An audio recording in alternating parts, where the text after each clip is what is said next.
Alan. Hi, afternoon, Dr. Ashok. Hi, Vasu. How's the audio? Okay. Okay, quite clear. All right, good. Great. Hi, Mr. Vasu. Hi. Hi, Mafeitz here.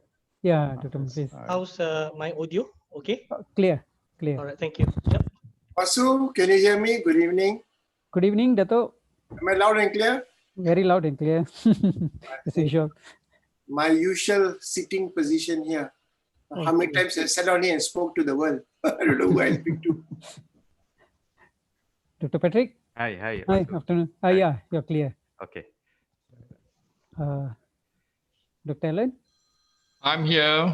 My Oh, audio okay? Yeah. Very clear. It's actually raining and thundering my side. I've closed all the windows, so I hope. Same here. Big thunderstorm here. I'm using a landline because Wi-Fi can get disrupted when there's lightning. Yeah, I'm very worried that my internet might get disrupted halfway because if the lightning strike and Subang Jaya is very lightning prone, I might get disconnected.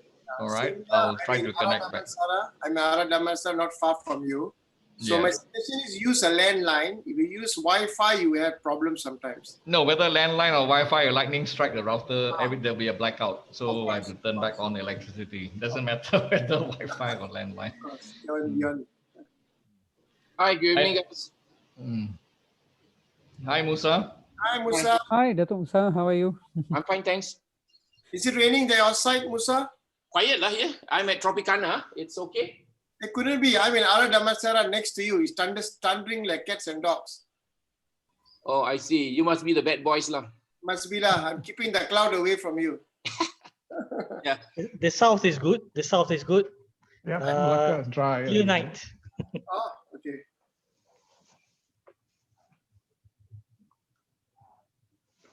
Okay. Quite number joining. Yeah. 222 so far. A week ago, I tried to join the OBGYN webinar. Oh, 1,000 closed. Hey, I asked for Facebook and YouTube site. Ada ke? Yeah, Facebook in MMA. Can you text the link? Yeah, please do that. My friends are asking for it also. Once you send that, I blast it to my groups. Okay, Vicky can put in our forum group. Just a Facebook link. That's good enough. Is it going out on DOBBS, Alan? No, because this is Zoom. It can only technically difficult to stream out to multiple sites. But Too much I thought I just don't want to mess around too much. Yeah. Okay.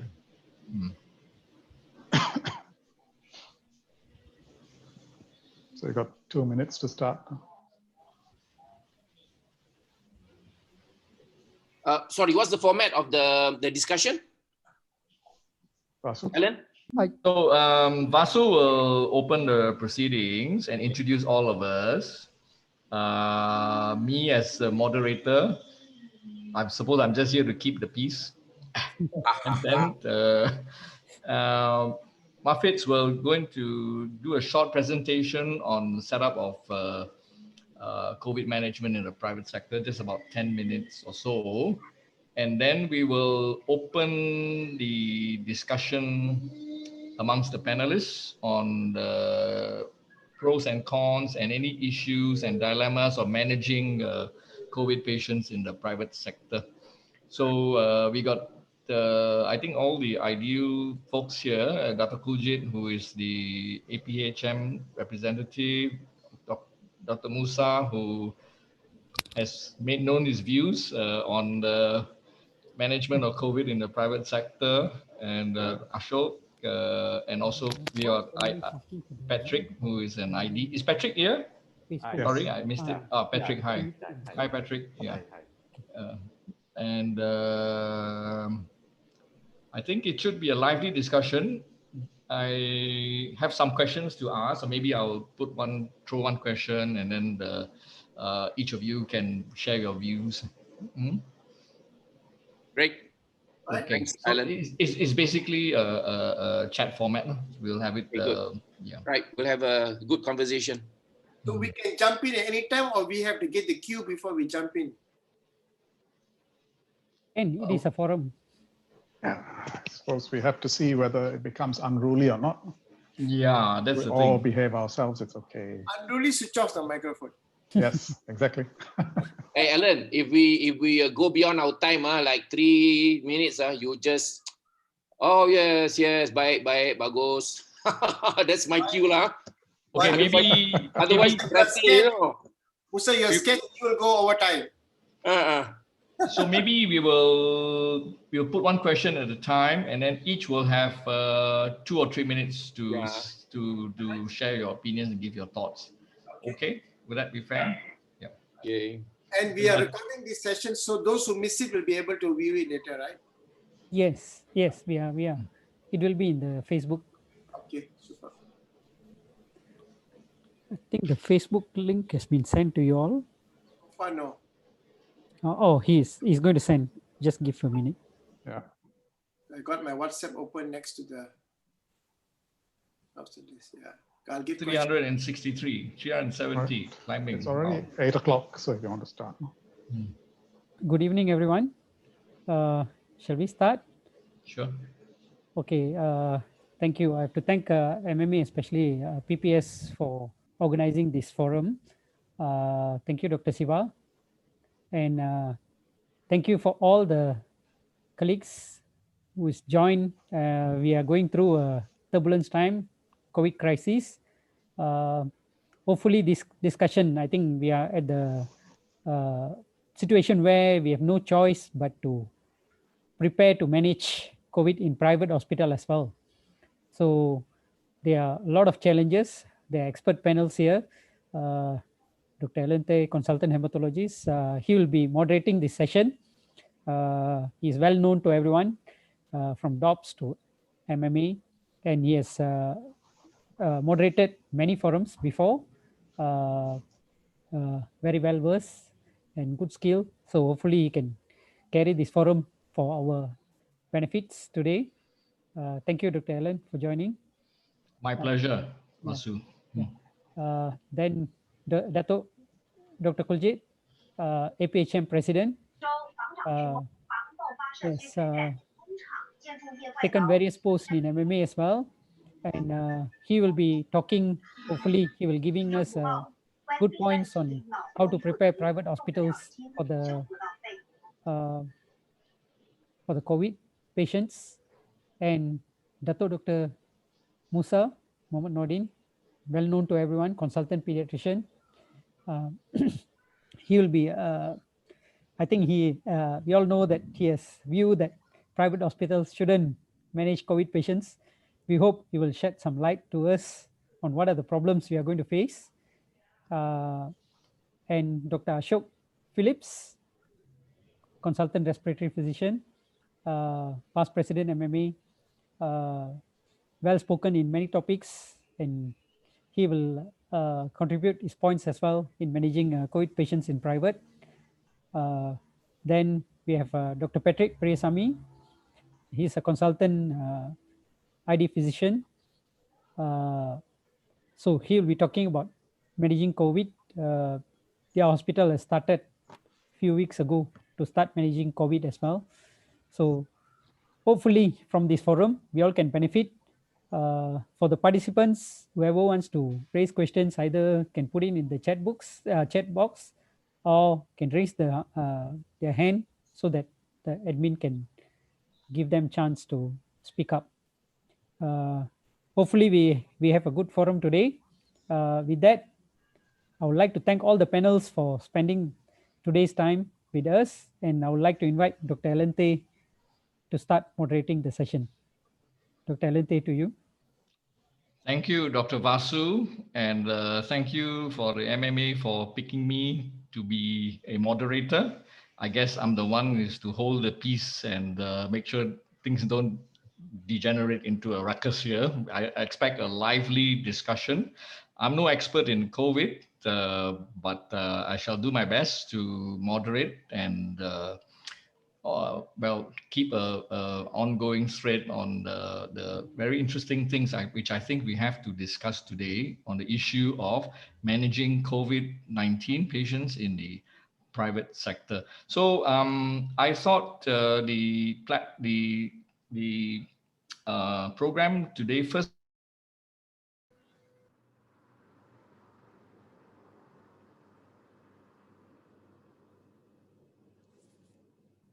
Dr. Ellen, you're muted. Dr. Ellen, can you unmute yourself? Okay, so yeah. sorry, so sorry. Shows you I've not used Zoom for quite some time. So anyway, thank you, Dr. Vasu, for and the MMA for asking me to moderate this session on management of COVID-19 in the private sector. And I think we've got a lot of interesting and controversial things to discuss today. And we've got a wide variety of panelists from representing, I think we have different perspectives on the dilemmas and issues which can arise from this management of COVID in the private sector. So I think we're going to get on with it. And I think we're going to start off with a short presentation from Dr. Mafeitz on the setup of COVID management in the private sector. Are we ready for your presentation? All right.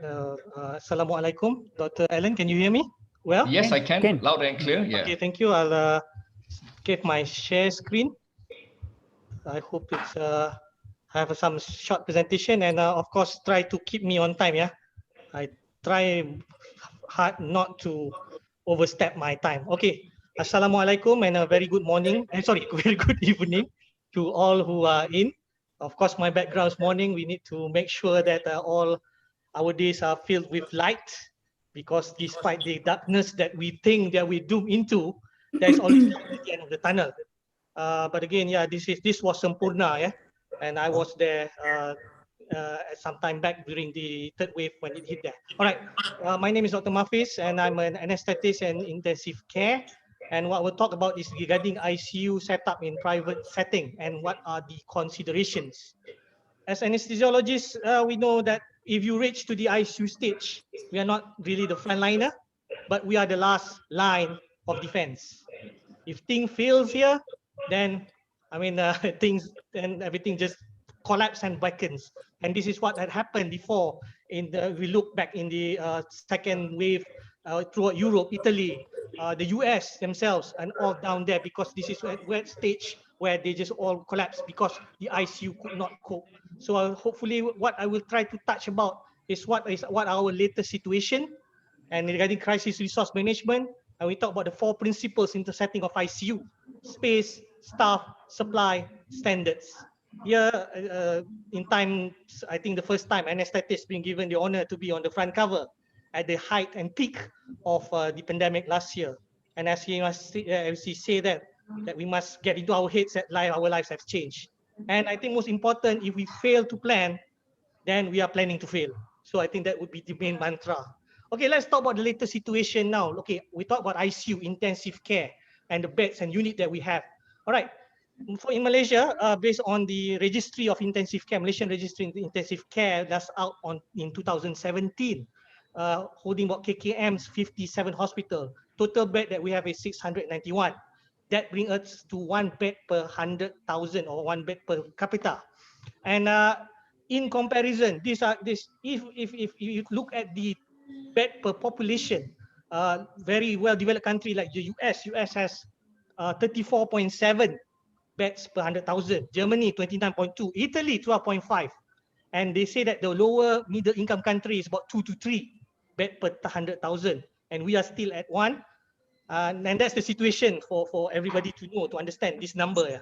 And currently, based on whatever report or statements that have been given latest by our Director General and all the media releases by KKM, total number for ICU beds that we have in Malaysia, excluding the private, is 871. 466 allocated in the KKM for ICU COVID beds. And I think recently, APHM and the number of 130 private hospital, we've pledged 95 ICU to add in on the 466. Latest count today, 360 beds ICU, and I presume this is all in the KKM. and 137 being mechanically ventilated. These two are numbers rising, and going up. And this is the largest number that we have at the same time. Again, if you look at the rate of death, 10 per day, 12 per day. So the usage there is currently we're plateauing about it's going up 300, 316. We don't know what's tomorrow, and we go up. And 316 or 466 is 2/3, 60%. So that's the capacity of ICU COVID. So the catch is, if it goes higher and we fill in this bed, are we going to take up the other non-COVID beds in KKM? And where does the private come in here? I mean, 95 out of the 466. What is our role? So these are the questions that we need to fill in. But again, we need to be ready. But saying that regarding all this number of ICU and about the setup, I think most important here, we talk about CRM. I think in anesthesia, in emergency, we talk about crisis resource management. And these are the 5 principles which is very important. If you want to hold and settle the crisis, you always talk about the technical things, but the non-technical issues are important. Leadership, your situational awareness, your resource allocation, communication, problem solving. So these are the pain points. And yes, we need strong leadership, especially at this time where whatever we do before may not work now. So we need to figure out. And the leadership here, I'm not saying like direct leadership by the DG, but we're talking about even in this ICU allocation, ICU management, bed situation. This is BMU. CAC, yes, is going on, but the UCC, Unified Central Command, that has been, we talked about it last week, we presented. Maybe Bekang Valley, that has started a bit, but I think originally we have not. And we need that strong leadership to tell us where and what is the direction. Again, if we talk about that level, at the hospital level, it is very, very, very important that we need to sort out in the leadership of our own hospital COVID task force. It needs to be there. It needs to be a good, what do you call that, the relationship between your management, between the doctors and the whole team out there to plan what's next or what to do. Fair enough. In terms of the capacity of private, there are limitations. But then again, if it comes, you can't just say, no, we can't. So you need to plan what to do. And of course, teamwork. I think the most vital and important point. In private, we usually talk about, working alone, silo. Then this is not the time to do that anymore. It's pure teamwork. We talk about new norm. So this should be the new norm in private sector. Total teamwork from all levels, from the management side to the doctors, and understanding what to do, what you want to do. If we win, nobody will care. But if we lose, there will be nobody to care. This is a quote by Churchill in the earlier of the Second World War. All right. So the natural history, when we talk about ICU, we're talking about admissions of category 4 and category 5, which are very crucial. And currently we are seeing them. The hospital governments are having issues of trying to sort of like do not really know how to manage, and not do know how to manage, but the capacity management, how to do it in the sense of whether to choose who should deserve what kind of care. So that's the reason, I think one of the reasons in terms of this plan that we need to have and involve ICU in the private sector. Okay, how COVID-19 is unique in critical care. This is based on, there's a lot of literature. COVID-19 has been a year, and we're lucky this time that we have literatures to read through to see what they've done, and from there we can plan what we want to do or take the examples of what they have done. Number one, we talk about the COVID-19 mode of infectivity. Number one, that's the issue, and that's why we are troubled in our ED, how to isolate, etc. The hypoxic. I think COVID-19 has brought this dimension even for medical students. We always say, touch the patient, see how the patient feels. Patient feels all right. And we are talking about the numbers, the PF ratio, the PaO2, the SpO2. We're looking at that. This piping be okay. So this happy hypoxics, one different. And when they go to ICU, they get that really bad ARDS or the respiratory disease syndrome. It's not SARS, which means that the ventilation is not typical. So this at the initial state brought us like wondering, hey, it was bad, but when we intubated, it was not too bad. And then there comes this cytokine release syndrome, the CRS. Of course, we have the unpredictable thromboembolic event. But what I want to bring to you regarding patients who come to ICU, there will be a prolonged mechanical ventilation time, average of at least 7 days. And you can prolong them in ICU. At one time, you can even have them in ICU for 2 months. And this is to manage their comorbid complications. Again, the management of immunosuppression steroid effects. So these are the issues when we talk about critical care, because if it's not that we have not before managed a bad infection, bad sepsis. Yes, it has, but these are the different things that we need to abide, and it's something different compared to before. All right. So when we talk about setting ICU, there are three principles. We talk about the infection control, staff protection, isolation. So this is unique to COVID-19. That has to be in mind. And we're talking about hybrid ICU preparedness because I think we're talking directly about private. It's at the moment, I think in the list of the 95, most hospitals, 1 bed or 2 ICU beds. We're talking about 10 to 20% capacity. There are a few hospitals who can provide more, but most of it is just 1 and 2, and we have other non-COVID as well. So there's this hybrid ICU, which becomes a bit more challenging to prepare them. And again, these 4 things, we talk about space, human resource, supply, and staff. All right.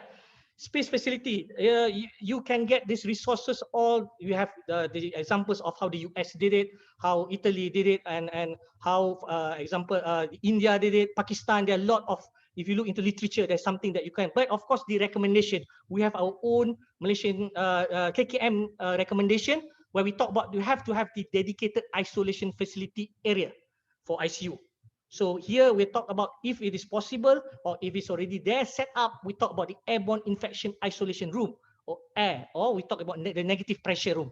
And these are usually the setup in the say the hospitals for infections like TB. So it is, some hospitals already have this, but definitely limited. But all around Malaysia, even in KKM hospital, is limited. Hence, if it's not possible, I mean it is possible in your hospital if you can. The engineering department, there is a if your heating HVAC, heating ventilation aircon system is possible, yeah, you can convert that, but it may take time. The renovation may have some issues, so you have to go there. But if you can't, you talk about single room ICU, single room with door, yeah, this isolation. And if you're not sure about your aircon system and how it does, we're talking about HEPA filter. If your ICU is not fit in with HEPA filter, you can have this mobile HEPA filter, which is suggested. I mean, this is suggested by the Society of Critical Care Medicine, the Americans, where they give this list of possible things that you do. But again, is that isolation facility area system that is important. The strict doffing area is possible. Single entrance, not single, sorry. You enter at one door and you go out one door. That it is possible. If it is not strict, especially doffing, that means getting out of your PPE. This is where if you get all your loads there, it's coughed on you, or you get all your droplets. So these are the issue. And of course, dedicated equipments. Ultrasound, point of care ultrasound. We don't really touch our patient directly. So we have a point of care ultrasound is actually very, very important, and in terms of ICU. So it needs to be there. And when we talk about aerosol generating procedure, your PAPRs, your box, ventilation box, video laryngoscope. So all these are based back on that principle of staff protection, infection control. So that's what all the kind of management that you do in terms of ICU will be based on that. And every current private hospitals, you have your own setup. So this need to be think over, and it is by not by one person, but by the team, the whole team, which needs to take that into consideration. This is an example by Italy in Pavia, when they had their first patient. So how they distribute in terms of the rate, as you can see, this would be the COVID area. So these are, if I'm not mistaken, these are not negative pressure in the correspondence that they give in terms of how they set up. But importantly, as you can see, the contaminated area, the doffing, and the clean area where your usage of PPE as you go in and you're out, and also the buffer. This is an example, depends on your situation. I bring you these two examples here. There are suggestions about barriers that you can make, especially if you're open ICU. These two pictures are our local hospitals that we have. On the left, you can see that was in Sempurna. This is the emergency department, how they make that barrier, at least the droplets. So this is a simple idea, it's transparent. And I mean, even if you watch movies or such like pandemic, in my time, it was outbreak, you know, that did give me a lot of, until now, when we talk about this pandemic, I remember Dustin Hoffman and outbreak and their PAPRs, etc. Yeah, so on the right side of the picture is Kluang. So this is the area, simple method that you do in terms of barrier. Of course, we're talking here barrier, the droplets, dispersion, etc. Okay, the negative pressure or the HEPA filter, you can add in, but of course, cost and I think, but this needs to be considered. All these are in the recommendation. All right, human resource, dedicated team. Dedicated team means the ones who are the nursing. In ICU, we talk about nurse. The nurses are the vital backbone of ICU. And they are the most important people. So you have to have that dedicated team to take care. And if you're hybrid ICU, it must be a separate ICU. If you can't separate it by barrier, the location, as much as possible, not to mix. because we don't want the healthcare worker, and again, we are healthcare workers can be vectors for this particular COVID-19. And we talk about human resource redeployments, how you want to deploy your nurses as well on your staff, going from a ward to a critical care bed. So this needs in terms of COVID and non-COVID. So that's the challenge. When you go to a hybrid, you have to think of these two pathways that must be really clear in your hospital of how it is being done. And this is the whole idea on those three earlier principles. Of course, in terms about protection, that limitation of exposure, you have to limit your exposure. The nurses themselves, even like doctors, we don't really sit there directly in front of them. In America, what they even do is they get the monitors and the ventilators outside of the room. All with this long infusion. In Malaysia, we don't really do that, but this is a recommendation partly for PPE conservation as well. Because once you're out, you do not to have the full PPE. So these are the particular things and recommendation you see. Of course, in human resource, mental health is important. You get the nurse to be there for 10 days and so on, never time out. You know, even now when you eat, you can't eat with your friends. You can't expose, because this is where the infection for healthcare workers come. And it's not from the patient, but from the community. So these are issues that needs to be ascertained, because it has been happening again and again and again. And if we look into history and we completely repeat it, I mean, what's the point of looking back?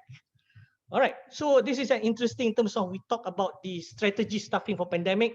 This is from the Society of Critical Care Medicine US, where how they see, even you say, oh, I don't know about COVID, I'm not trained in some part. But if you are in that situation, but I guess this is more when you have a really open ICU. In private, most likely you are to say ICU bed 1 or 2, and your HCU bed maybe another 2, 4 maximum. I'm not sure, but at that capacity that we are offering, this is how much that we do. So it's not that many patients, but the implication when you admit category 3 that we deteriorate to category 4 and 5, this is the issue.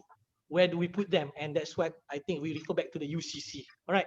Supplies, again, we talk about PPE. So in terms of management, you have to get that thing be there, and the staff as well, education, and of course the conservation. You can't just waste. We have to be, you have to be prudent. We be aware of how much you use, etc. So this must be monitored and seen of that. And of course the medication, but not most importantly, waste management.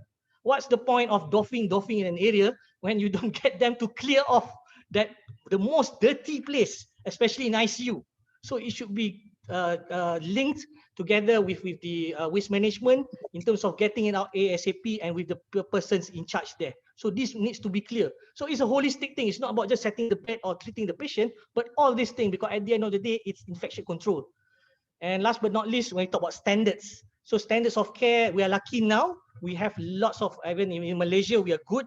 We have Dr. Suresh and team who have set up, and with the KKM annex in terms of how to manage. But this is an interesting, I think this being released by the Respiratory Association of the US, sort of like a chart where it simplifies in terms of when we talk about ICU care for the non-intensivists. So very important points and sort of like the principles, because as we know in medicine, every patient is different. So they can come in different, and you may have to make the decision. But the basic principle points is the most important thing.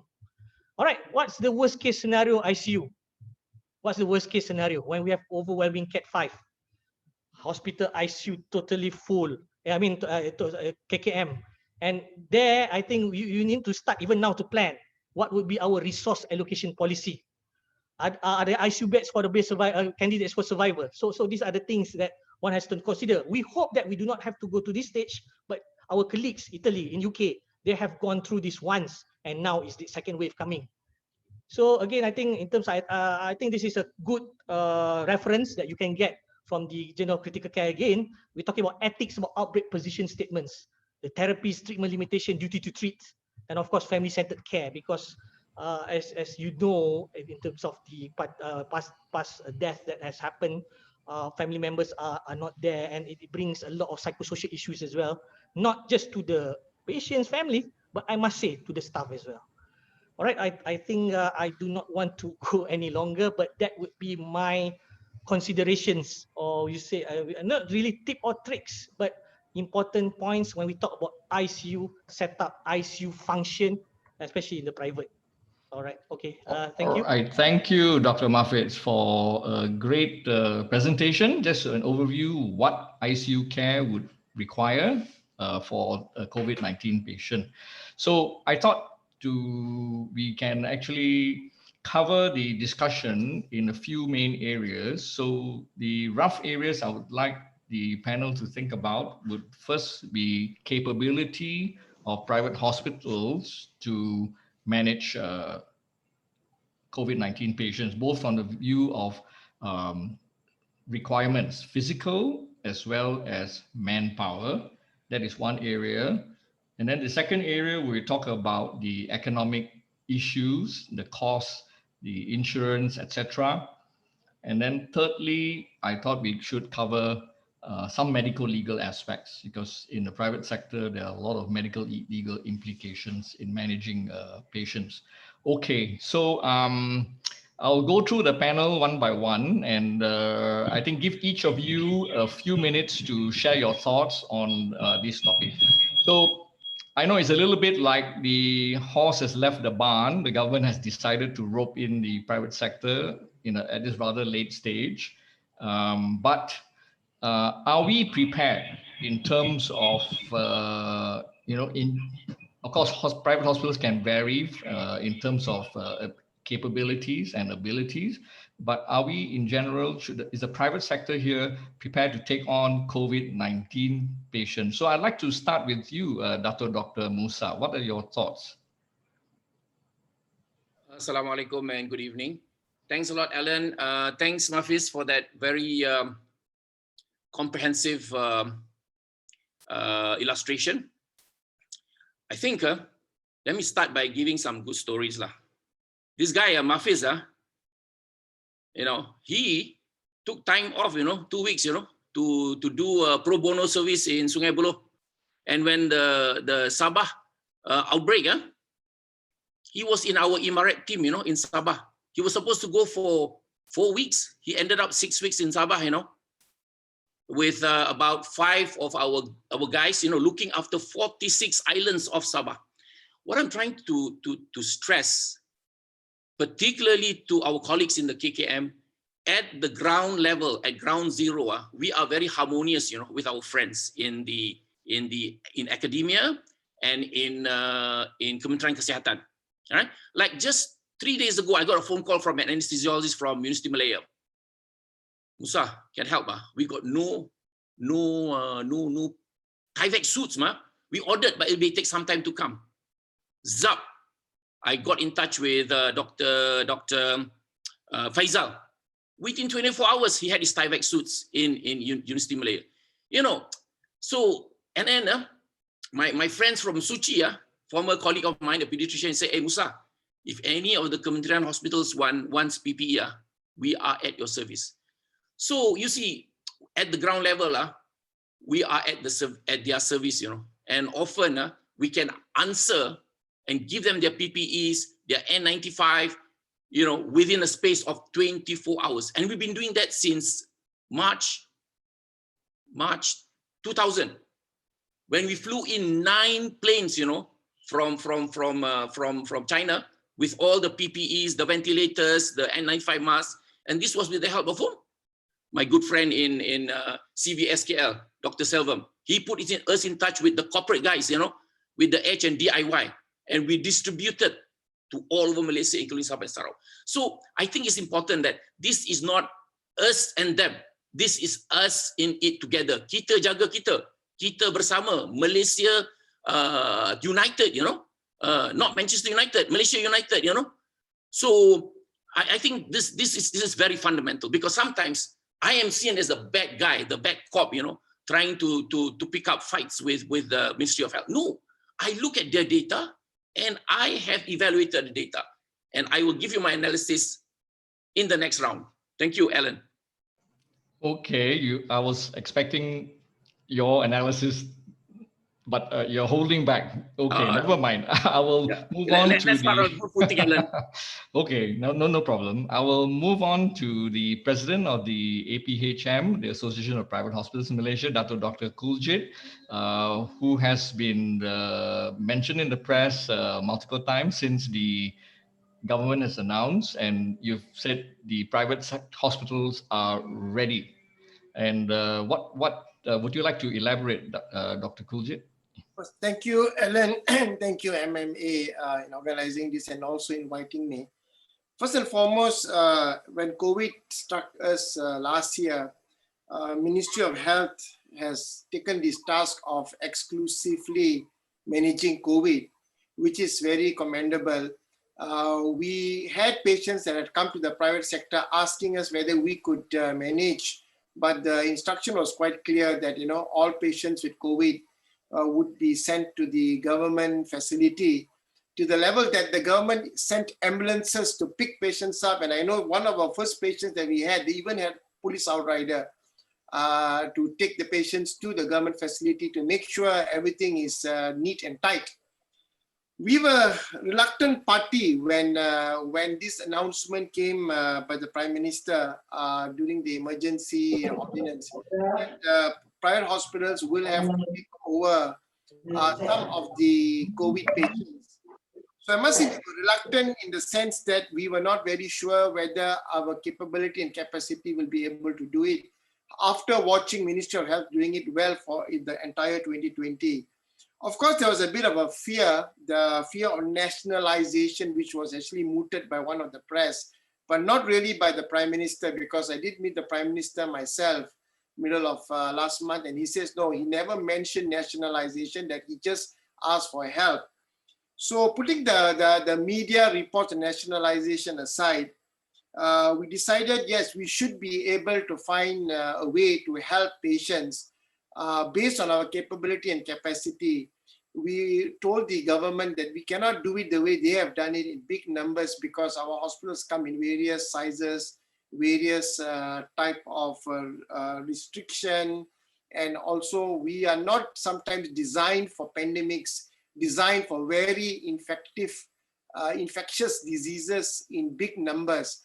Yeah, we can treat one patient which is infectious or two patients, but when it's in a big load, we are not designed. But having said that, the ministry said to us, to me in particular, why not you start off with patients that can pay for treatment in your hospital, categorize your hospitals, stratify them accordingly. And we were willing to take in patients like expectorates, ambassadors, VIPs, VVIPs, who have got means to pay for treatment in private. To some extent, they will be able to lessen the burden of the government. So we took that task in the last 2 weeks, 3 weeks since the emergency ordinance have come in. We are managing pretty well. Of course, there was a lot of skepticism, worry from the healthcare providers, the nurses, the doctors. But when we spoke to the Ministry of Health, they told us the same thing, that in March last year, or even as early as January and February last year, they had the same feeling because they have not had this experience before. So it's only natural to feel that way. And I can say that those doctors who have managed so far the COVID in private, they're quite all right. We haven't seen the big load yet. They're done in small numbers. So of course, there are economic issues in private hospitals. When you have a COVID patient in your hospital, there's a little bit of fear of other patients coming in. And of course, medical legal, again, there are various views on medical legal. And of course, most indemnities have written to me and say that they do cover doctors when they treat medical legal, treat COVID patients. So I think that's about all that I would want to say for the time being. And I think those two issues on economic and medical legal we'll cover later. But really, I mean, are there specific requirements put in place that private hospitals should have before they can take on the COVID-19 patients? Have these guidelines been spelled out?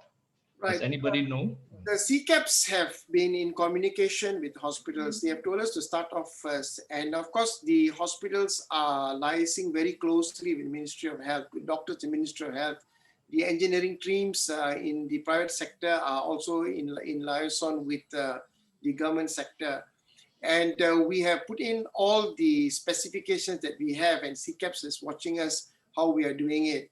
So as what the earliest sending data to them, and they are closely monitoring us in that way. But again, it's an emergency ordinance. There wasn't much time to really prepare because this thing was hit on us quite immediately, and we had to see patients immediately at that point of time because government facilities were really getting filled up and they could not take in. Some of our patients had to wait 2 days, 3 days, 4 days, and we have to do something with the patient. We cannot leave the patient to die or deteriorate. So that's why we had to do our best to see what would be suitable with our infrastructure that we had. Okay, I'll move on to one of the men on the ground, Dr. Ashok Philip, who's a respiratory physician in a private center. So Ashok, do you agree with Dr. Kuljit? Would generally some private hospitals and private specialists be capable of looking after COVID-19 patients of all categories, 1 to 5, or what do you think the main concerns and limitations are in terms of infrastructure and human resources, bearing in mind that not every hospital would have negative pressure rooms, for instance, or you may not have an infectious disease specialist in your center. What are your thoughts, Ashok? Yeah, you're right. I hope you can hear me. Yep, can. Yeah, I feel, with all the experts who have spoken before me, so let me just give a generalist view. First of all, I think we have no choice here. The emergency ordinance is in place. If the government tells you do it, you have very little recourse. So what we have to do is make sure we do it safely. And we have to do it safely, first of all, for the COVID patients. And you must remember that though we know a lot about the theory in private, we have been reading just like everyone else. We don't actually know the finer details of practical management of these patients. So initially, at least, while we're getting over that steep part of the learning curve, maybe it's not as safe for COVID patients we managed in our facilities as it would be in a government facility. And not to mention that we do not have the staff that government side has. If a COVID patient is admitted under me, I'm responsible. I don't have MOs to run around and do my work, definitely no housemen.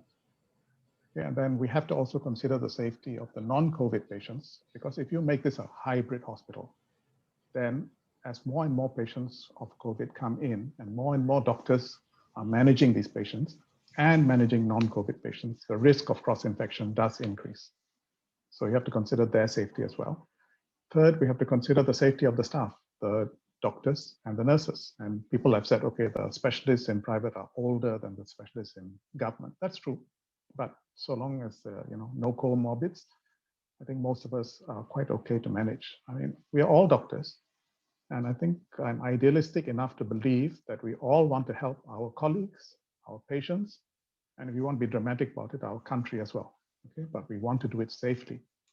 So as far as hospitals in general go, I cannot say anything, but in my hospital, for instance, there's one ward which has a separate air conditioning piping system from the rest of the hospital, so it can be isolated. It has a negative pressure room or 2, and we have 3 points where we can put ventilators, so we can ventilate patients there as well. So basically, if we can keep them all in one place, and as Mafeitz was showing, have a proper flow for people to go in, don the PPE, see the patients come out, doff the PPE, have a shower, get out, then we can probably manage. But there is a limit to the number we can manage. And the other thing is, of course, the supplies we need, the antivirals. We are now able to order, but we've not received it yet. And then the IL-6 antagonist, of course, dexamethasone is freely available everywhere. And PPE, most private hospitals, I think, have learned from the earlier days of the pandemic. We are fairly well stocked. But looking at the numbers, they can go up unpredictably. And especially since we're getting such a backlog of tests, not finished and not completed yet, we don't really know the true numbers at present.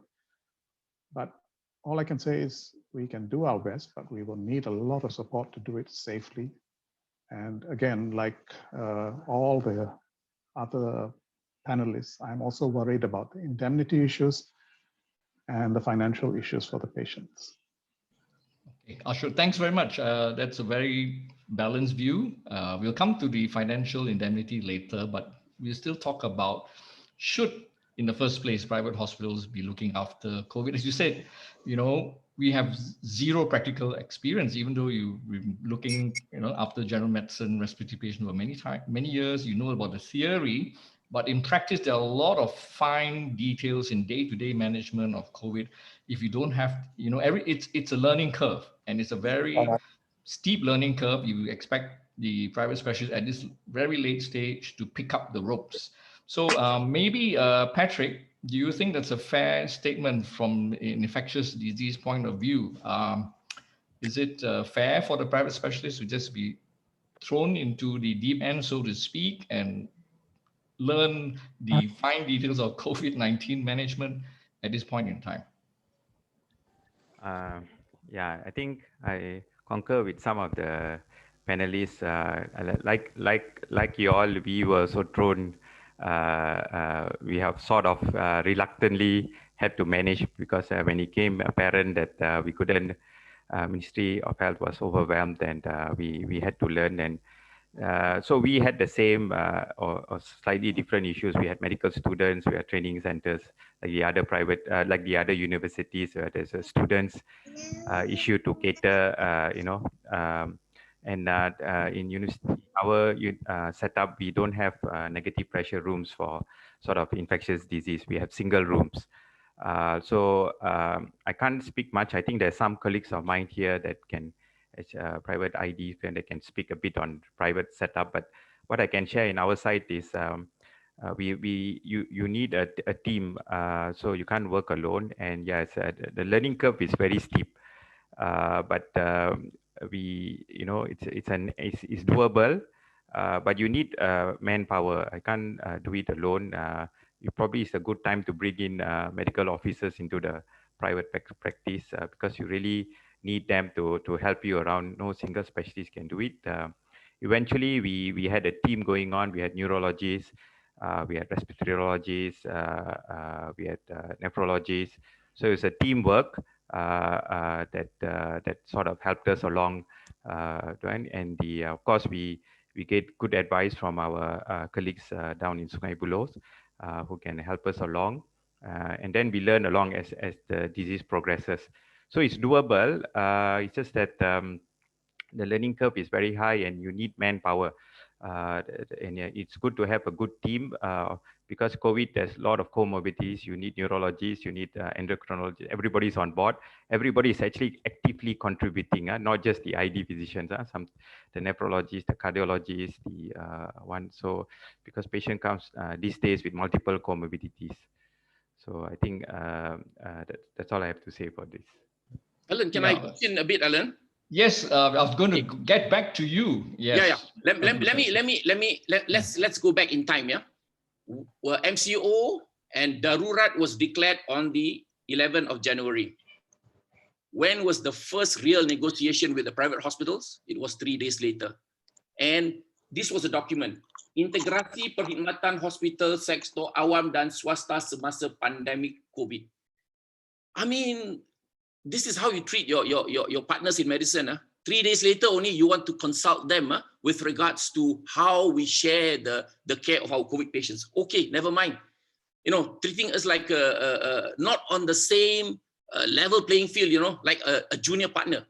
Like the head of healthcare in Kementerian Kesihatan, treating like a specialist in Alustar. This is not the way you do business. I mean, you are dealing with senior guys in private practice. Some of them even more senior than you. Have some respect, man. This is mutual respect. Let's do it together. If you're really in the spirit of togetherness, that's one. Number two, look at the data. I'm looking at their own data. There are 6,774 beds, dedicated for COVID.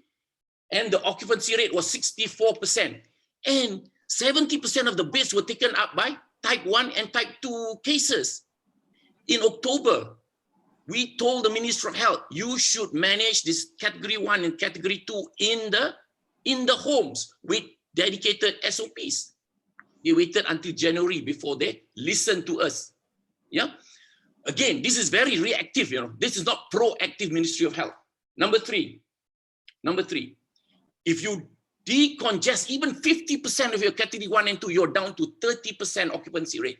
Then it relieves our doctors, isn't it? They can dedicate themselves to category 3, 4, 5. You get better outcomes. And of course, they are not exposed to patients. So less infection in our healthcare workers. Yeah. And now you see many healthcare workers because you're looking after category 1, category 2, right up to category 5. That's the next. The next issue, look at your ICU beds. 36% of the ICU beds are taken by non-COVID patients. I fail to understand, why can't you give your non-COVID patients to us? Yesterday, we would have been able to manage it. Instead, you're asking us to take COVID patients, and everyone is saying it is a steep learning curve. You are compromising the care of our COVID patients. If you give us non-COVID, guys like Mafeitz, this is a walk in the park for them. But COVID is a different ball game. You saw his presentation, how difficult it is in the management of a COVID category 4 and 5. Next, you look at the ventilated beds. Yeah. You look at the ventilated beds. Out of the ventilated beds, 40% were taken by non-COVID patients. Even though you're ventilated non-COVID, we can manage. Hey, my friends in Damansara, it's a walk in the park for these non-COVID cases. But you give them a COVID case, they pull their hair. You know why? Which all of them except for 2 are above 60. One of them has got a cancer of the bowels. They are high risk. And what did Suresh said? 85% of the mortalities are those who are above 50-year-old. You should be protecting us. And I'm not speaking just specific for Damansara, virtually all of the hospitals in private, the consultants, whether they are respirologists, anesthesiologists, intensivists, they are all high-risk group. Either they are above 60 or they have comorbidities. I mean, you're asking this, I'm sure you've heard, many seniors abroad in Italy who came to do duty, they died. Are you exposing us to this hazard? Hey, I'm not being double standard. You look at your guys, your specialists in your community care center, they are Gen Y. We are baby boomers, ma. They are Gen Y. They are from mid-30s, 40s, 50s. They are low risk. Yeah, and not only that, they've got consultant, specialists, senior registrars, MO, HO. Hey, me in the intensive care unit, I am the consultant, I am the specialist, I am the senior registrar, I am the registrar, I am the MO, I am the houseman. I do the blood taking right up to ventilating the patients. I mean, the guys in Petrick are not thinking through this. And let me tell you, I make one more last point. All right. It is a fine science, managing COVID patients. There are probably only 3 drugs that have been proven to be effective. Okay, your dexamethasone, a reduction of about 70% mortality. Your interleukin blockers, another 24%.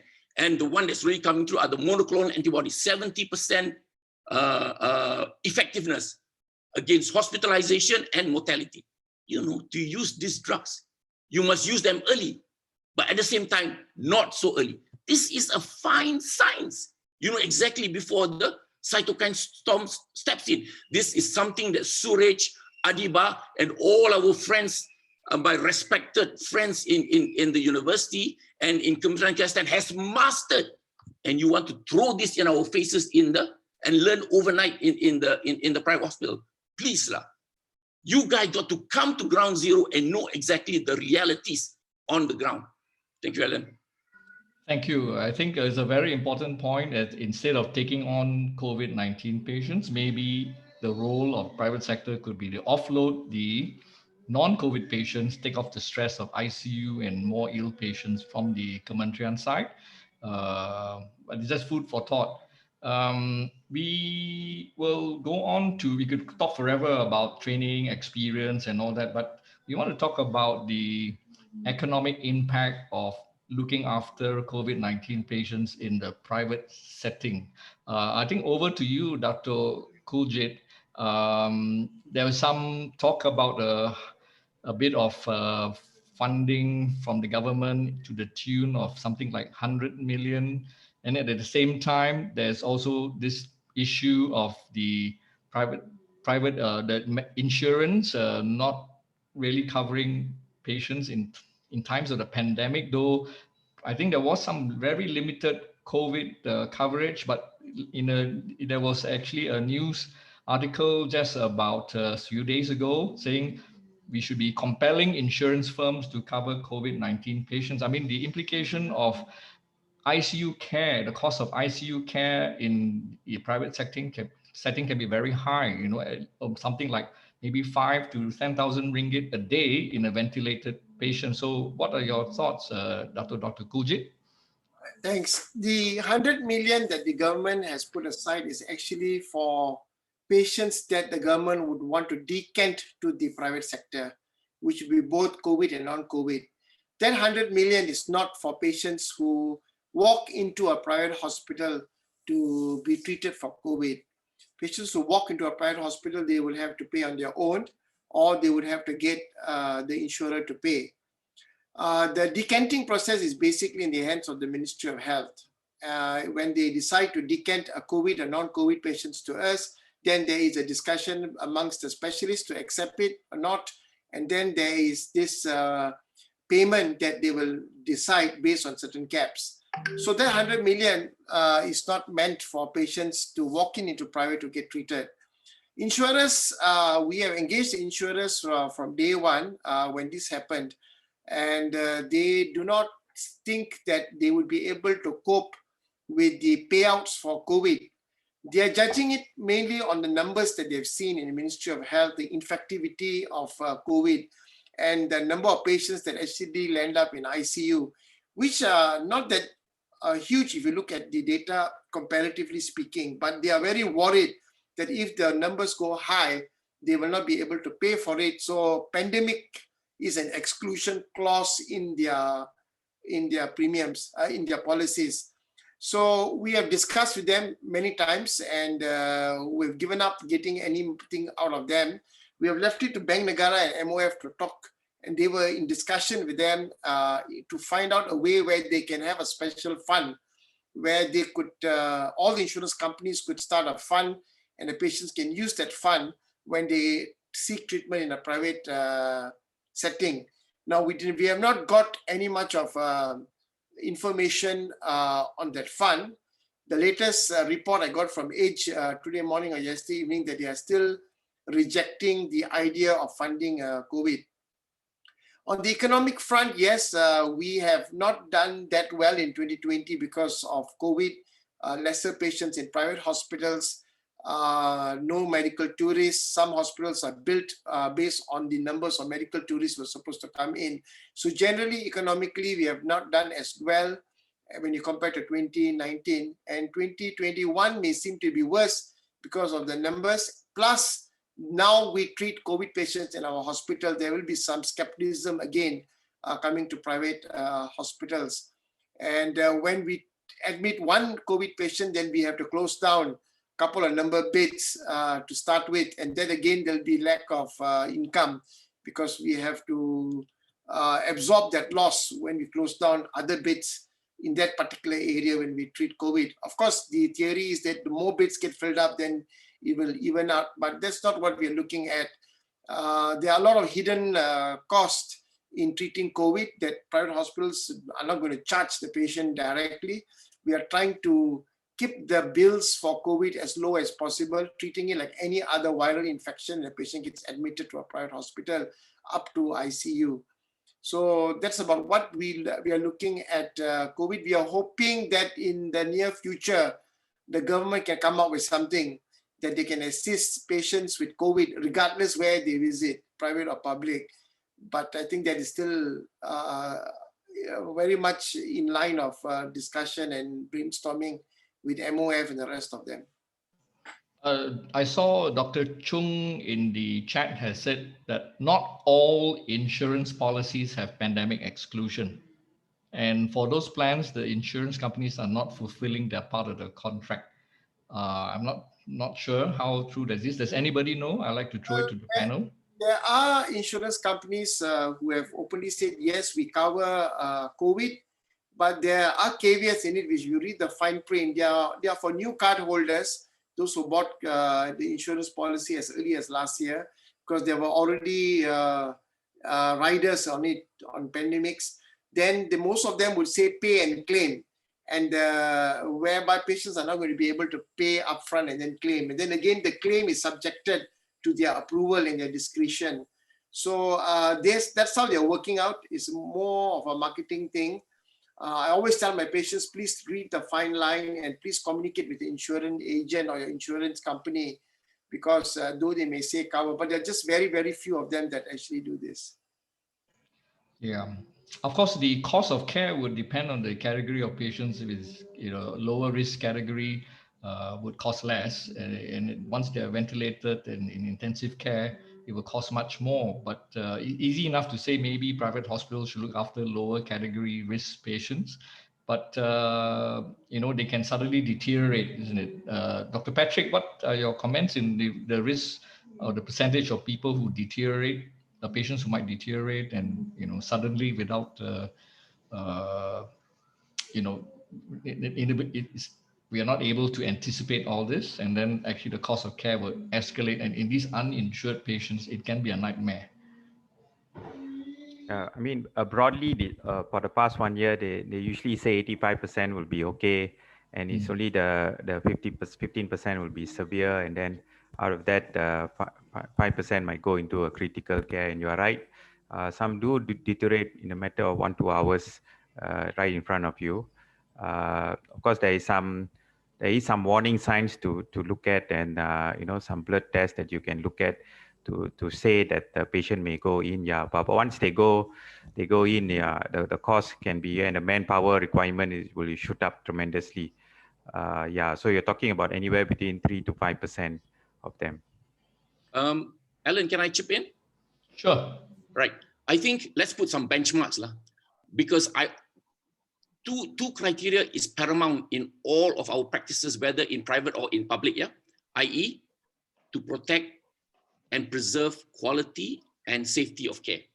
Now, just look at what our guys in the public hospital are doing. They are doing an excellent job. These Gen Y doctors, the anesthesiologists, intensivists, the respirologists, the whole team, including the ID, the public health guys. Let's look at the data. Okay, accrued data is case fatality rate, CFR. If you look at the world case fatality rate, it is 2.1%.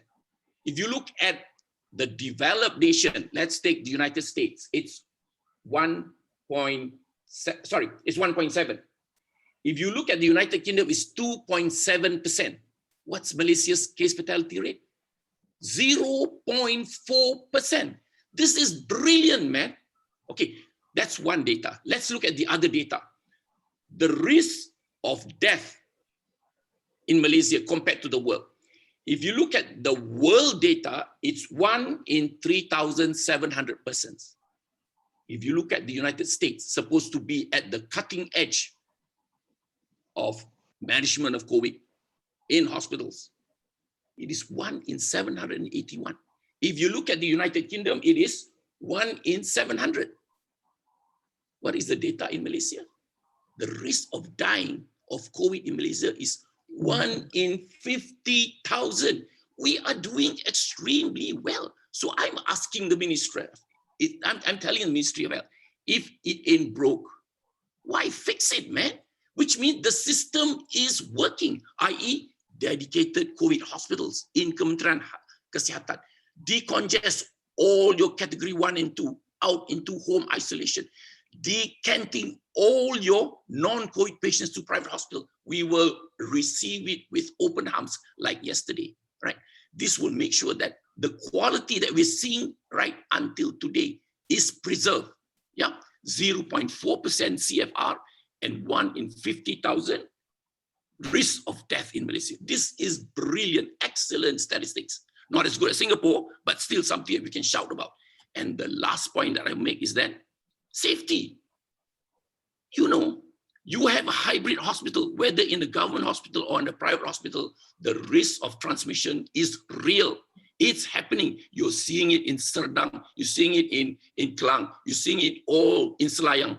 The doctors are getting the infection amongst themselves, between the healthcare workers, or from their patients, and they're passing it to their patients.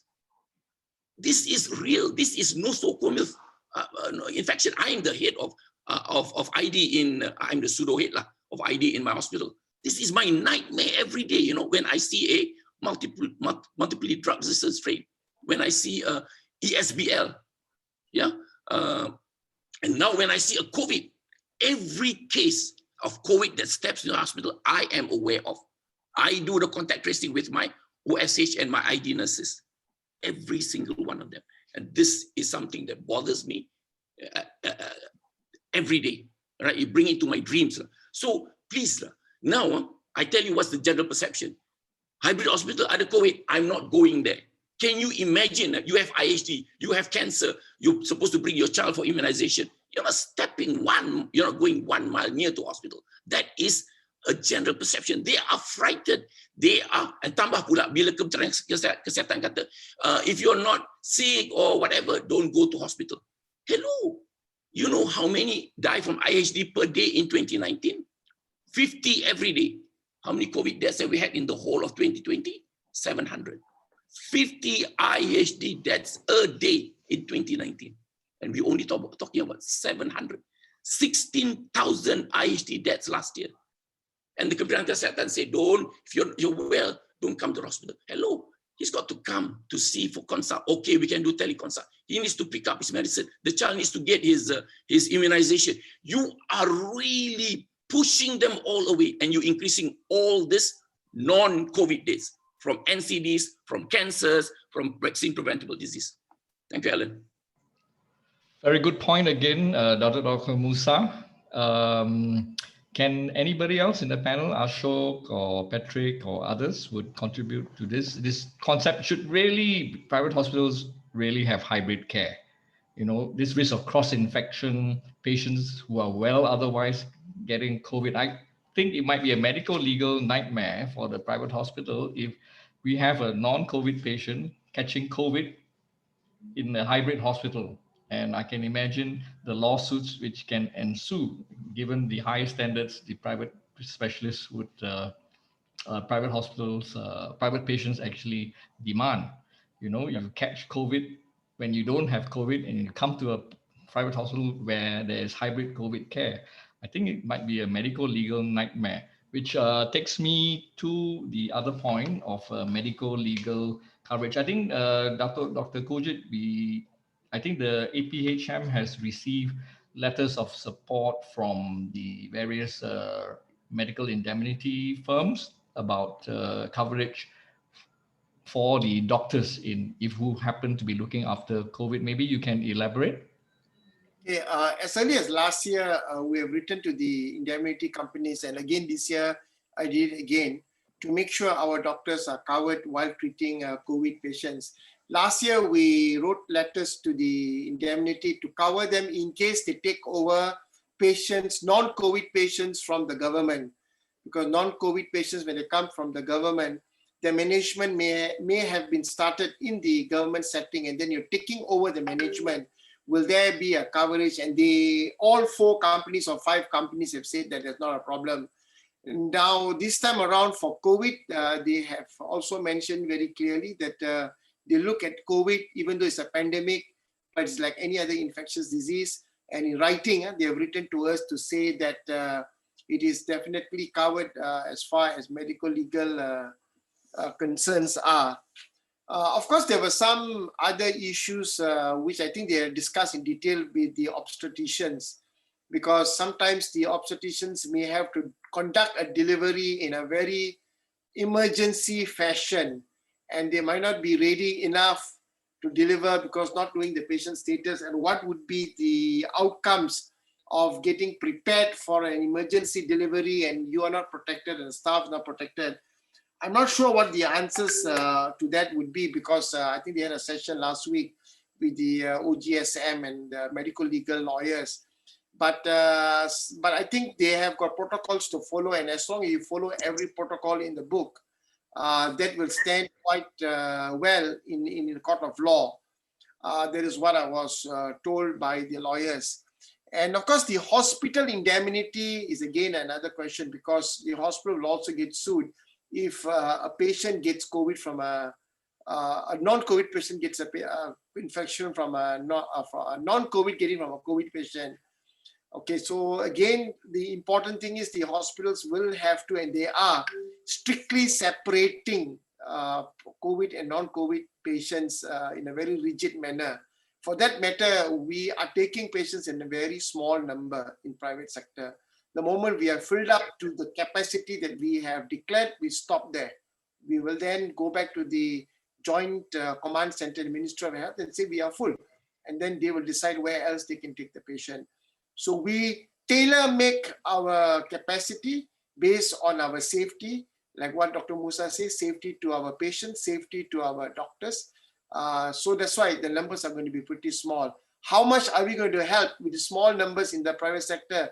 It is something that you can sit and discuss, because it's not going to be much of a difference if you're only going to see small numbers. Should the cases go to 7, 8, 9,000 per day? I'm just giving an example. Alan, can I pitch in? Yes, most welcome. The ICU beds in the private hospital will fill up very quickly, like Kuljit, and then you have to very quickly go to your joint command center, whatever it is. Yeah, I think you might as well deal with the problem now instead of waiting for it to fill up. Try and see where you can get the non-COVID patients in Ministry of Health coming across. I think we must be proactive now. I've had enough of this reaction to the COVID situation. I think we are not ahead of the curve. We have to think better than the virus. Okay, so that's why I think you need to sit with the Ministry of Health and tell them the situation in the private hospital and tell them what we can manage because I'm afraid there will arrive a situation in our hospital, COVID all over the place. Everyone in inverted commas is COVID, is all over the hospitals. This will freak out all our Malaysians. They don't want to come to hospitals, and we'll see them dying at home with ischemic heart disease, with strokes, yeah, and we'll see a proliferation, a spread of vaccine preventable disease among the children. Before this happens, sort it out now. Yeah, I think at the same time, I will stick my neck out and tell the hospitals, listen, if you don't give rock bottom prices, you don't come and compromise on your prices, you insist on XYZ dollars, you are going to lose. The Ministry of Health going not to lend an ear to you. Listen, if we are in this same status, as it is, we are already 30 to 40% by a BOR, isn't it? Okay, like you get a few COVID patients, but the other clients will not come to our hospitals. Our hospitals will drop from 40% occupancy to less than 20%. You are losing. So I think private hospitals must be smart, must be smart. Come down your prices. Some of the some of the doctors can do it pro bono. I know many friends who will do it, but non-COVID, they are not going to stick their necks out for COVID, because they know they are novices compared to the likes of Adiba and Suresh and the team in University Malaya or in the Ministry of Health. All right. So you want the best outcome, get them into a dedicated COVID hospital. You want the best outcome for your non-COVID, you get it best in Damansara, in Prince Court, in Subang Jaya. But if still there is a need for a dedicated COVID hospital in the private hospital, I know KPJ is willing to set aside one hospital in the Klang Valley, maybe two, another hospital in Johor, dedicated for COVID. No hybrid. Hybrid is dangerous, compromise safety. I know Subang Jaya have set the whole wing of the hospital separate from the main wing for COVID. You see, we can play it in the middle. We can come halfway, So but I think it has to be dedicated and non-dedicated. Hybrid, whether in private, whether in government, is a dangerous scenario. Mark my words. Okay, Alan. I think Can very well can I just say something, Dr. Alan? Yeah, sure, Mafeitz. Regarding in terms of when we talk about the situation and I mean, when the proclamation of emergency was made and to getting the ordinance out, as the person who's taking care that last line of defense, we would be thinking of the instructions or what to be done. What was the master plan, which obviously is not there until now. There's no proper master plan in the sense of plan A, plan B, plan C. Okay, government hospital. So yes, I concur with Datuk Musa when he mentioned regarding our capabilities or capacity and where the private comes in. Currently, it's just sikit-sikit macam asal boleh there and there and statements here and there. So there's no conclusive. Example, last week we heard of the UCC, but even here in the south, the UCC we're not clear. We don't have the beds. In our southern region, we have issues. We can't directly transfer our Cat 4 and Cat 5 patients. Maybe the Klang Valley they could, but not us. Personally, we've managed one, Cat 5, all the way. Alhamdulillah, it would turn out okay. Patient is out of ICU. So that was definitely done in the true spirit of, in terms of work, teamwork and as such. But yeah, we just had to take it because we can't. Then what happens? We can't just leave the patient in ED and not manage. So that's I think in the dilemma in private as well that we have.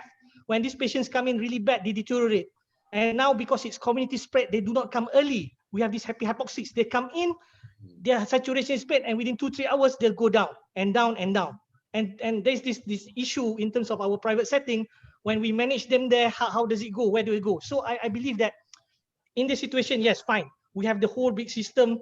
I think there's flaw. I think whatever that's being done before, maybe it's not the strategy now. Things happen in war. There's always different strategies at different times and different situations.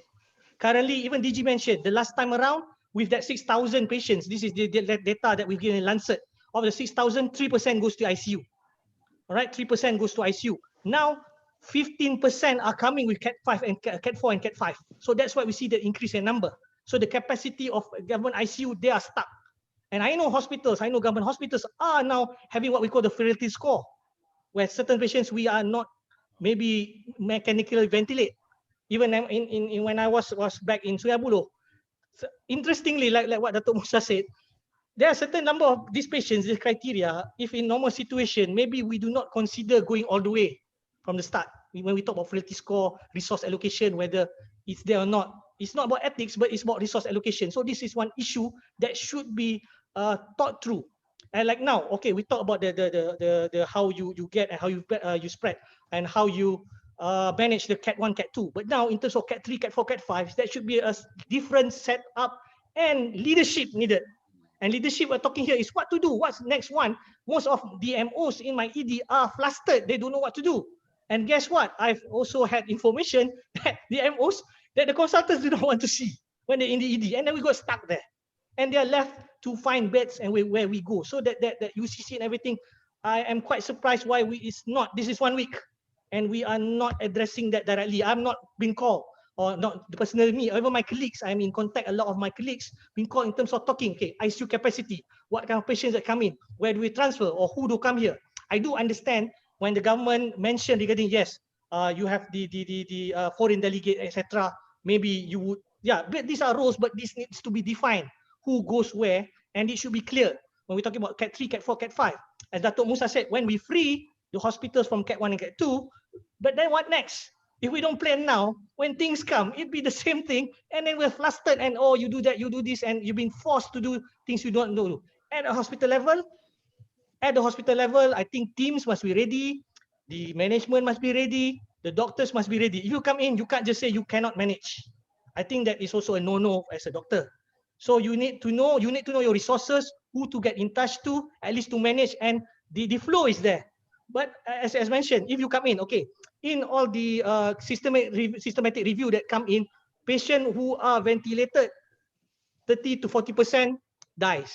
You know, you had that big number, at which stage they come in. So this is something that if we attain, should be able to know and just do what we can. I think that is also another point, because we come to that stage now. It's gone all out, it's gone, when community spread, my healthcare workers getting it, you don't know it was from the husband, and then it's impaired, service impaired. So this business continuity plan for private also is an issue. So need to have a step in if there is, you need to protect. The management needs to protect the staff at that level, even though they are, because why? These healthy ones, this Gen Y, Gen Z, who are our current first liners, the nurses and all, they can spread, and they become the risk factor for the baby boomers. I'm Gen X, by the way. Okay, all right, thanks. Can I just say something first? Yes, Ashok. First of all, Datuk Musa, I really do agree with you. Very logical, very systematic. You have laid out the problems. I am sure we know that politicians listen to logic and arguments like that, don't we? So let's keep our fingers crossed, but don't hold our breath, right? And what Datuk Kuljit said also, this 100 million, there's a lot of misconception. People think, oh, that's a lot of money. Private hospitals will be making a lot of money. Private hospitals will be losing a lot of money. And I think the APHM should start putting out that message, because politicians seem to think that private hospitals should be giving away money, services for free. No one is asking restaurants to give away free food or grocery stores to hand out free supplies to people, but private hospitals have to do that. And the third thing I want to make sure everyone understands is about this indemnity. Yes, we know our indemnity insurance will cover us, but when we have diseases like COVID, which we are not used to treating and which have a very high incidence of adverse outcomes, you will find that patients will end up suing us. And these very ill patients usually are seen by 5, 6, 7 doctors. So 5, 6, 7 doctors are going to get sued one lump sum. And though, in the end, it may not come to a large amount to be settled, there is still, the premiums are going to go up, because the insurance companies and the Medical Protection Society will have to set aside money for the prospect that there will be awards given. So all across the board, every single doctor every single physician, every single intensivist, every single anesthetist is going to get his premium going up all across the board, just because we are taking care of patients who we are not really qualified or prepared or equipped to take care of. We need, I think what Dr. Musa said, a clear designation. You guys in private, you do what you're good at, take these patients from us at a reduced cost, which we're willing to do. As Dr. Musa said, APHM and the doctors should give as low a cost as possible, even sometimes FOC by the doctors. That's fine. But if you give us COVID patients and tell us you manage these fellas and then don't give us any support in the terms of medication, or even perhaps the government should consider, okay, you guys will take this on. We will block any indemnity suits against you that are not for gross negligence. So if you are trying your best, but the adverse outcome happens, the government will say you cannot bring an indemnity suit against this person. That will save a lot of heartache for the doctors as well, and that should be considered. Well, thanks for allowing me to say that. No, I think very relevant, Ashok. And there's an interesting comment from Andrew Solomadan in the chat. There were many COVID deaths amongst healthcare workers in Indonesia because every hospital was admitting COVID cases. And my doctor friends there attribute our lower number of healthcare worker infections initially to the designated COVID hospital concept, which is a good thing which the government has done. They've managed it very well, and COVID only goes to certain hospitals. Now, are we like going down the path of Indonesia? You allow any hospital, private hospital, just because we are desperate for beds now to admit COVID patients, and then we might see a disaster, looming with this kind of thing. If we don't have designated COVID hospitals, we want hybrid situation. What's going to happen? Can I pitch in, Alan? This is a brilliant point, Alan, which is what is happening in Russia, United States of America, United Kingdom, and in our neighbors in Indonesia.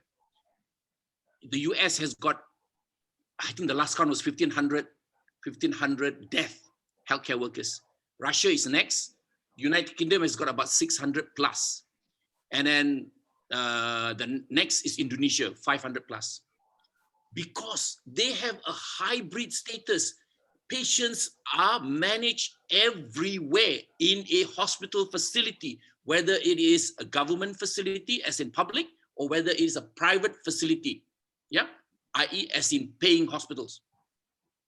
Malaysia very clearly streamlined. This was a brilliant strategy from the Ministry of Health. From day one in February, all COVID patients sent to Sungai Buloh, sent to the 52 hospitals, including UKM and This was a brilliant move. And that is why we are doing very, very well with a case fatality of 0.4%. And the risk of dying in Malaysia is 1 in 50,000 compared to 1 in 700 in the United States. Because of this model that we have. Why fix if it's not broken, right? So that's why we have a precedent, we have a strategy that is working. Let's continue with it, right? I know there is a surge. My friends in University of Malaysia said all our 8 beds are taken up. Yeah, that's why all our Tyvek suits are used up, right?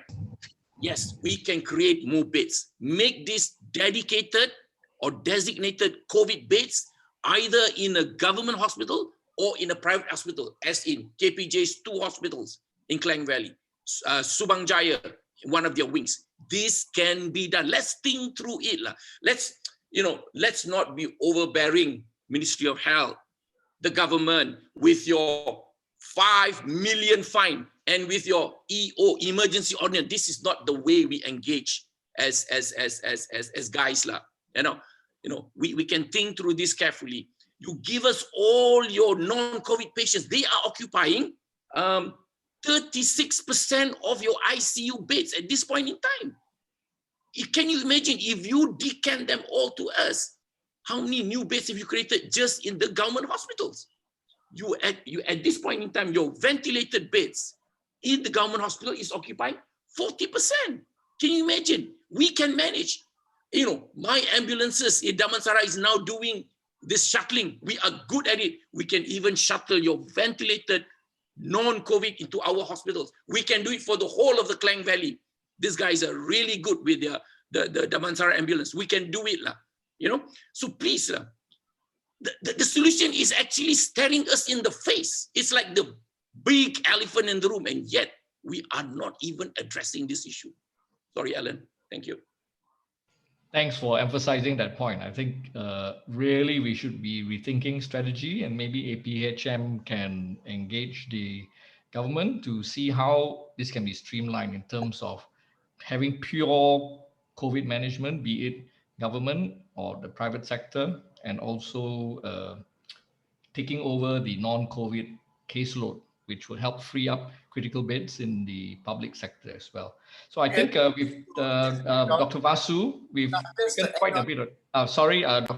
Just a short one, I won't talk long. Since last year, we have been in discussion in Ministry of Health on decanting non-COVID patients. In fact, we know that even last year, the Ministry of Finance had given them money to decant patients to us, but the uptake was pretty low. There was only a certain hospitals had for certain conditions. And then this year again, they got this 100 million. To my knowledge, I don't think they have decanted as many non-COVID patients to the private sector, because from what I hear from my government colleagues, if I have government colleagues in the group here, the non-COVID patients, the capacity for them to treat them is still there. They're still able to treat non-COVID patients in many of their government hospitals. And that is the reason why they are not sending it to the private sector. I made it clear many times to the ministry that you send us non-COVID, we are prepared to see non-COVID on the spot. Like what Dr. Musa said, we can see non-COVID yesterday. That's not a problem, because we have got specialists who wouldn't mind seeing patients even at a reduced cost, at a reduced rate, because at this point of time, they have done such a good job. Relearning it again in a new setting is not going to be easy. They know all that. We have multiply spoken to them to every level, from the DG, Minister, Deputy Minister, the KSU, all of them know this. And our portals are open. At any time you give us a call, we will accept any non-COVID patients to our private hospitals. So that's been our discussion with them is ongoing, and we will repeat it again and again.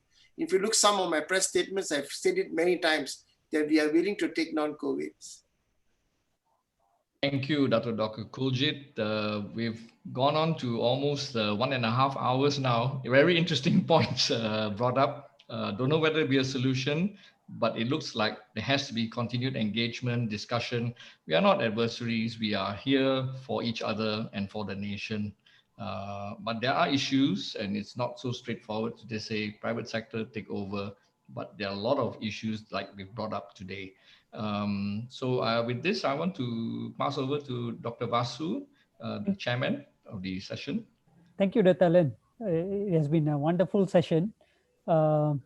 Basically, I think the basic idea we are from private trying to emphasize is we rather manage the non-COVID patients, decongest government hospitals of non-COVID patients, which will be much better medico-legally and for all the risks that we have to take cost-wise. And I think all the panelists has contributed a lot on this discussion. I think APHM and MMA has a lot of points taken out from this forum to further discuss with the authorities. Hopefully, we can convince them with all the points presented here that management of COVID, yes, there are the other way to look at it. There are many other ways to look at it, and we have to work hand in hand to fight this crisis. With that, I would like to thank Dr. Alan as a chairman, all the panelists for your contributions, all the doctors for spending this wonderful evening together with us. And I would like to give a special thanks to our IT officers as well, Mr. Vicky and Mr. Arun, in facilitating, in arranging this wonderful platform for us. Thank you, Doctor. Thank you. So with that, we end this session. Thank you.